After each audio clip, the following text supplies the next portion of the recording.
Assalamualaikum warahmatullahi wabarakatuh. Perkenalkan, saya Rizky Widiantia, NIM A210200014, kelas A, mata kuliah Praktik Media Pembelajaran Akuntansi. Di sini saya akan menjelaskan sedikit tentang tahapan siklus akuntansi. Siklus akuntansi atau sering juga disebut siklus akuntansi dasar merupakan aktivitas mengumpulkan dan mengolah data akuntansi secara sistematik dalam satu periode akuntansi. Pada dasarnya, siklus akuntansi perusahaan dagang maupun siklus akuntansi perusahaan jasa adalah sama, hanya transaksinya lah yang berbeda. Contohnya, pencatatan transaksi pada akuntansi perusahaan dagang berbeda dengan akuntansi perusahaan jasa. Hal pertama yang harus dilakukan dalam siklus akuntansi adalah identifikasi atau analisa transaksi. Sistem pencatatannya biasa berbentuk double entry di mana setiap transaksi dicatat terhadap posisi keuangan debit dan kredit dalam jumlah yang sama. Setiap pencatatan transaksi minimal akan mempengaruhi dua rekening pembukuan. Pengertian transaksi dalam akuntansi adalah segala bentuk aktivitas yang bisa diukur dengan uang dan berpengaruh pada posisi atau kondisi keuangan perusahaan. Sementara transaksi keuangan perusahaan adalah segala kegiatan yang berimbas pada finansial perusahaan tersebut. Kegiatan seperti menjual barang atau jasa kepada konsumen, membeli bahan baku, beserta aset perusahaan merupakan bentuk transaksi yang sering dilakukan oleh perusahaan. Langkah kedua adalah mencatat transaksi ke dalam jurnal sesuai dengan kategorinya. Kita mengenal adanya jurnal umum dan jurnal khusus.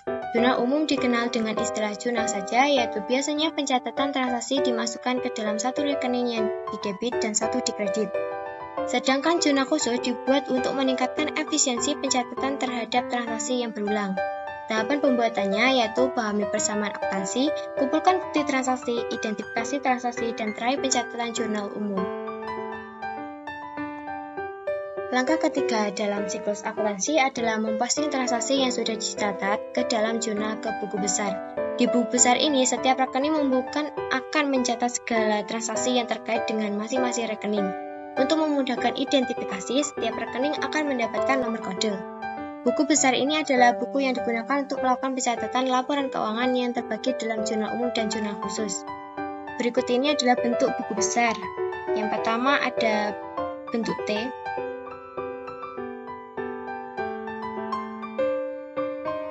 ada bentuk sekontro, ada bentuk stafel berkolom saldo tunggal, dan ada bentuk stafel berkolom saldo rangkap.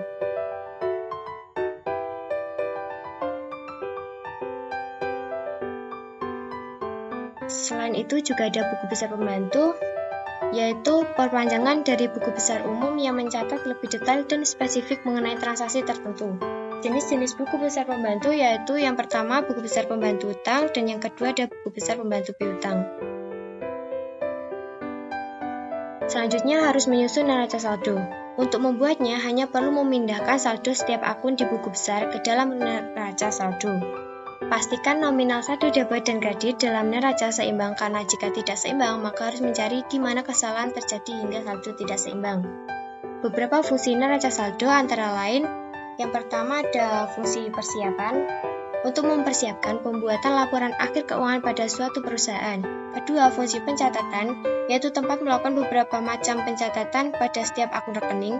Ketiga, fungsi koreksi, yaitu akan diketahui apakah ada kekurangan atau kesalahan pencatatan dengan cara melihat kesamaan pada hasil akhir pada kolom debit dan kredit. Dan yang terakhir, fungsi monitoring, yaitu untuk melakukan pengawasan pada setiap akun dalam keuangan perusahaan.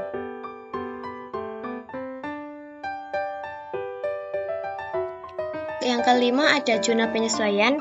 Jurnal penyesuaian ini adalah jurnal yang dibuat ketika ada perubahan saldo pada suatu akun dan harus disesuaikan ke dalam buku besar perusahaan pada akhir siklus akuntansi dengan tujuan untuk mencatat pendapatan atau beban yang tidak diakui untuk periode tersebut.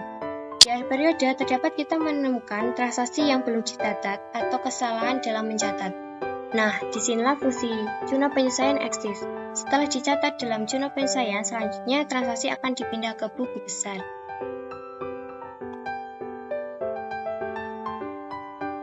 Setelah dipindah ke buku besar, maka Anda bisa membuat neraca saldo setelah penyesuaian. Saldo antara aktiva dan pasiva dalam neraca saldo harus seimbang. Tujuan dari neraca saldo setelah penyesuaian ini adalah untuk membuat catatan transaksi yang dilakukan bisnis selama satu siklus akuntansi. Yang ketujuh adalah laporan keuangan, yaitu laporan yang sangat penting untuk direksi perusahaan karena dengan laporan keuangan ini mereka bisa mengetahui kondisi keuangan perusahaan. Laporan keuangan juga membantu direksi membuat kebijakan dan strategi yang harus dilakukan perusahaan. Sebelum membuat laporan keuangan, beberapa orang lebih memilih membuat neraca lajur. Hal ini dilakukan untuk mempermudah proses pembuatan laporan keuangan. Berikutnya beberapa laporan keuangan yang wajib ada dalam suatu usaha, yaitu laporan laba rugi, yang menggambarkan kinerja perusahaan pada periode tertentu. Laporan perubahan modal untuk melihat perubahan modal yang terjadi, neraca untuk menaksir kesehatan keuangan, meramalkan keadaan arus kas di masa depan, dan berfungsi untuk menganalisis likuiditas serta fleksibilitas keuangan perusahaan. Dan yang terakhir ada laporan arus kas, yaitu menyediakan informasi yang relevan mengenai kas keluar dan kas masuk pada periode berjalan.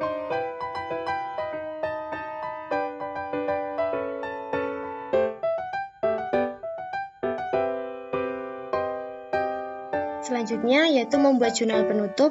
Jurnal ini hanya dibuat pada akhir periode akuntansi saja. Rekening yang ditutup adalah rekening nominal dan laba rugi. Jenis-jenis rekening ini memang harus dinolkan agar periode mendatang digunakan kembali untuk aktivitas baru. Pada langkah ini, akuntan menyusun neraca saldo setelah penutupan yang berisi daftar saldo rekening-rekening buku besar setelah dibuatnya jurnal penutup. Oleh karena itu, neraca saldo ini hanya memuat saldo rekening-rekening permanen saja. Tujuan pembuatan neraca saldo setelah penutupan ini adalah untuk memperoleh keyakinan bahwa saldo yang seimbang sudah benar, sehingga penyusunan neraca saldo ini tidak wajib hanya bersifat opsional. Dan tahap terakhir dalam siklus akuntansi adalah menyusun jurnal pembalik. Tujuan jurnal pembalik adalah menyederhanakan prosedur pencatatan transaksi-transaksi tertentu yang terjadi secara repetitif pada periode berikutnya. Karena tujuannya untuk menyederhanakan, maka juga bersifat opsional. Jurnal pembalik biasanya dibuat pada awal periode berikutnya. Caranya dengan membuat jurnal pembalik dari jurnal penyesuaian yang telah dibuat. Dengan kata lain, membalikkan akun yang telah dibuat pada jurnal penyesuaian dari awalnya yang debit menjadi kredit, dan dari awalnya yang kredit menjadi debit.